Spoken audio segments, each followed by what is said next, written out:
اللہم صلی علی سیدنا محمد وعلی آل سیدنا محمد وبارک وسلم۔ ایک حدیث میں حضرت علی رضی اللہ تعالیٰ عنہ فرماتے ہیں کہ حضور صلی اللہ علیہ وسلم نے ارشاد فرمایا، جب میری امت میں 15 کام عام ہو جائیں گے تو ان پر تکلیفوں کا پہاڑ ٹوٹ پڑے گا۔ صحابہ کرام نے سوال کیا کہ یا رسول اللہ صلی اللہ علیہ وسلم وہ 15 کام کون سے ہیں؟ جواب میں آپ صلی اللہ علیہ وسلم نے فرمایا، نمبر 1، جب سرکاری خزانے کو لوٹ کا مال سمجھا جائے گا، اس کی وضاحت کی کوئی ضرورت نہیں ہے، ہم اپنے آنکھوں سے دیکھ رہے ہیں۔ نمبر 2، جب امانت کو لوگ لوٹ کا مال سمجھنے لگیں اور اس میں خیانت کرنے لگیں۔ آج کون امانت دار ہے بھائی؟ کتنی لوگوں کی زندگیاں ایسے برباد ہو گئی ہیں جو سامنے سے امین اور امانت دار سمجھ کر لوگ اپنے مال کو اس کے حوالے کر دیے، اور وہ کل کے دن کہتا ہے کہ کون اس کی گواہی ہے، آپ نے کون سا رقم مجھے دیا ہے۔ اب یہ شخص مجبور واپس آ جاتا ہے اور اس کی زندگی پریشان کے حال میں گزر جاتی ہے۔ اور خاص کر اللہ ہمارے مسلمانوں کو حفاظت فرمائے، ہمارے اندر امانت داری پیدا فرمائے۔ آگے اللہ کے نبی صلی اللہ علیہ وسلم نے فرمایا کہ نمبر 3، جب لوگ زکوٰۃ کو تاوان اور جرمانہ سمجھنے لگے۔ آج ہمارا مالدار زکوٰۃ کو ٹیکس سمجھتا ہے، جرمانہ سمجھتا ہے، اور الحمدللہ ہم نے بہت سے مالداروں کو دیکھا ہے جو زکوٰۃ کو زکوٰۃ سمجھتے ہوئے اس کا پورا حق ادا کرے، اور اللہ تعالیٰ ان کی زندگیوں میں اور ترقی عطا کر دیتے ہیں۔ ہم نے دیکھا ہے، اور ہم نے ایسے مالداروں کو بھی دیکھا ہے جو زکوٰۃ کو زکوٰۃ نہیں بلکہ ٹیکس سمجھیں، جرمانہ سمجھتے ہیں، اور یہ سمجھتے ہیں کہ کیوں ادا کروں بھائی، میں نے اپنی محنت سے کمائی ہے، چلو اس سال نہیں اگلے سال ادا کروں گا، یہ سمجھتے ہوئے اپنی زندگی کو گزارتے ہیں، اور اللہ تعالیٰ ان کے مال کو ایسے ضائع کرتا ہے کہ ہم اسے بیان نہیں کر سکتے۔ اس کا بیٹا عیش و آرام میں اس مال کو ضائع کرتا ہے، اس کی بیٹی یہ وہ چیزیں لے کر اس کے مال کو ضائع کرتی ہے، اور کبھی اسے بیماری آ جاتی ہے تو لاکھوں روپے ہسپتال میں ڈال دیتا ہے۔ اللہ اس طرح اس کے مال کو ضائع کر دیتے ہیں۔ جو زکوٰۃ ادا نہیں کرتا ہے اور جو زکوٰۃ ادا کرتا ہے، اللہ اکبر، اللہ اس کے مال کو دگنا تگنا، اس کا حساب ہی نہیں۔ اللہ نے فرمایا قرآن میں، اسی لیے میرے دوستوں، اللہ کے نبی صلی اللہ علیہ وسلم نے جو باتیں ہمیں حکم دیے ہیں اسے کرو، اس پر عمل کرو، زندگی خوشی میں اللہ تعالیٰ زندگیوں کو خوشی میں بدل دے گا۔ اور جسے جو باتیں اللہ کے نبی نے کہا اس پر ہمیں چھوڑ دیے، عمل نہیں کیے، تو ہماری زندگی پریشانی کے عالم میں گزرے گی۔ آگے اللہ کے نبی صلی اللہ علیہ وسلم نے فرمایا کہ نمبر 4، آدمی بیوی کی اطاعت کرے اور ماں کی نافرمانی کرنے لگے۔ آج تو بہت چل رہا ہے بھائی، نئی بیوی آ گئی، خوبصورت بیوی آ گئی، اس کے باہوں میں پڑ گئے، ماں کی عزت کم کر دی اور اس کی بڑائی کر رہے ہیں۔ اللہ سب کی حفاظت فرمائے، سارے مسلمانوں کو حفاظت فرمائے۔ ہاں، آج مسلمان کا لڑکا اس کی بیوی کی باتوں میں آ کر ماں کی عزت کم کر دیتا ہے، ماں کو کہتا ہے کہ ماں، امی جان آپ نے بہت کہہ دیا، بس کرو، آج سے میری بیوی کو کہنے دو، آج سے گھر کے اندر میری بیوی کا چلے گا، آپ کی عمر ہو گئی ہے، آپ کمزور ہو گئی ہیں، آپ بس ایک کونے میں بیٹھ جائیں۔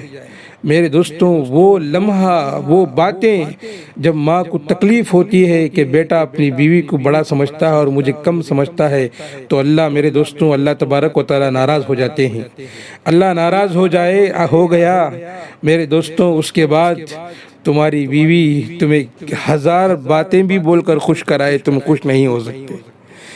اللہ سب کی حفاظت فرمائے، اللہ ماں باپ کی عزت کرنے کی توفیق عطا فرمائے۔ ہاں، بیوی کی بھی حق ہے، بیوی کو بھی عزت دینا ہے، ہر ایک کا حق ادا کرنا ہے، لیکن وہ جو فرق ہم جو پیدا کر رہے ہیں کہ اب میری بیوی گھر چلائے گی، اس کی بات چلے گی، میری ماں اب کمزور ہو گئی ہے، اب اس کی باتیں نہیں، پیسے کما کر لاتا ہے، ماں کو نہیں دیتا ہے، اب بیوی کے حوالے کر دیتا ہے۔ ارے میرے دوستوں، ماں کے ہاتھوں میں کچھ پیسے دے کے دیکھو، اس میں کتنی برکت ہے۔ جب ماں اپنے ہاتھوں میں اس پیسوں کو لے کر خوش ہوتی ہے، اللہ سے دعا کرتی ہے کہ اے اللہ میرے بیٹے کے مال میں برکت عطا فرما، تو خدا کی قسم وہ برکت الگ ہوتی ہے۔ ذرا دے کے دیکھو، اسے خوش کر کے دیکھو، اس کی عزت کر کے دیکھو۔ آج ہمارے نوجوان سمجھتا ہے کہ بیوی آ گئی، سب کچھ اسی کے ہاتھ میں، اس کے حوالے کر دیں گے اور ماں کے پاس کچھ نہیں دیں گے، اور ماں کو بس ہم جو کھلائیں گے وہ کھاتی ہوئے کونے میں زندگی گزارے گی۔ نہیں میرے دوستوں، ماں کی عزت کرو، ماں باپ کی عزت کرو، اس میں خیر ہے، اس میں بھلائی ہے، اس میں سکون ہے۔ آگے اللہ کے نبی صلی اللہ علیہ وسلم نے فرمایا کہ نمبر 5، آدمی دوست کے ساتھ اچھا سلوک کرے گا اور باپ کے ساتھ برا سلوک کرے گا۔ آج ہم دیکھ رہے ہیں نوجوانوں کو کہ ہمیشہ دوست دوست دوست بن کر پیچھے پیچھے پھر رہا ہے۔ اے میرے مسلمان نوجوان بھائیوں، کان کھول کے سن لو، اللہ تبارک و تعالیٰ نے فرمایا کہ باپ کی راضی اللہ کی رضامندی ہے، باپ کی رضامندی اللہ کی رضامندی ہے، باپ کی ناراضگی اللہ کی ناراضگی ہے۔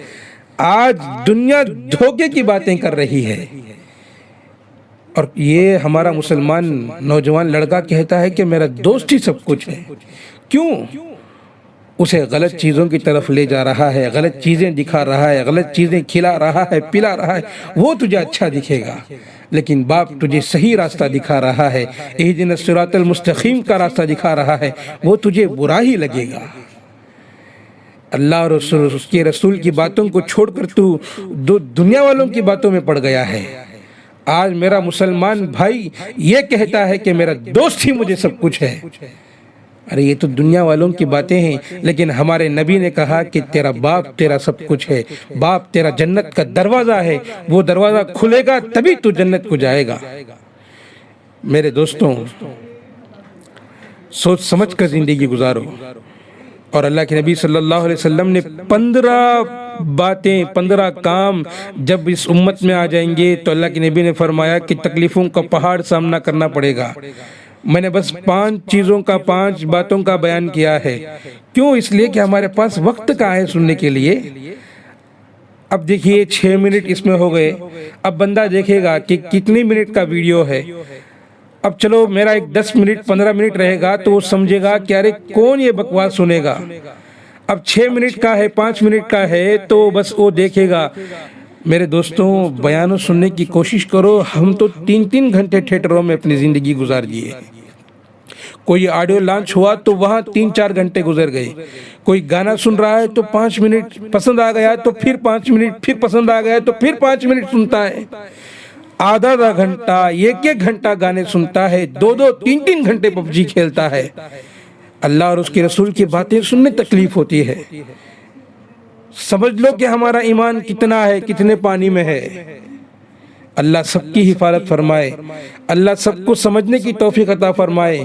یہ کھیل، یہ گیم، یہ گانا، یہ بجانا سب کچھ چھوڑ کر اللہ اور اس کے رسول کے باتوں کو سننے کی توفیق عطا فرمائے۔